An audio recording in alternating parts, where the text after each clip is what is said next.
ভারতের আগ্রাসন আগরতলায় বাংলাদেশের সহকারী হাইকমিশনের কার্যালয়ে হামলা ভাঙচুর ও জাতীয় পতাকা অবমাননার প্রতিবাদে নরসিংদীতে বিক্ষোভ সমাবেশ হয়েছে।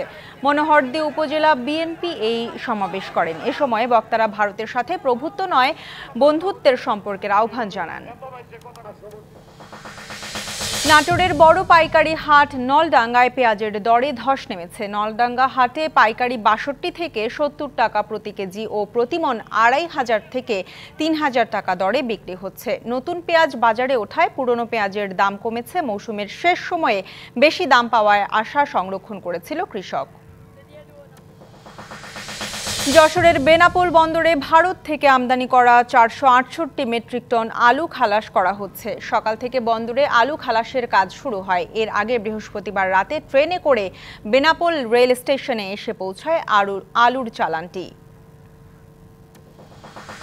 উত্তরবঙ্গের প্রবেশদ্বার খ্যাত পাবনার কাজিরহাট আরিচা নৌ রুটে ৪ মাস বন্ধ থাকার পর চালু হলো স্পিডবোট সার্ভিস। এতে স্বস্তি প্রকাশ করেছেন এই রুটে চলাচলকারী যাত্রীরা।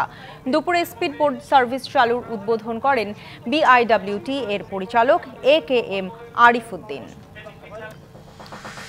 বিশ্ব মুসলিম উম্মার সুখ, শান্তি ও সমৃদ্ধি কামনা করে আখেরি মোনাজাতের মধ্য দিয়ে জয়পুরহাটে শেষ হলো ৩ দিনের তাবলিগ জামাতের জেলা ইজতেমা। শহরের চুনা পাথর প্রকল্পের বিশাল ময়দানে হাজার হাজার মুসল্লি অংশগ্রহণে আখেরি মোনাজাত অনুষ্ঠিত হয়।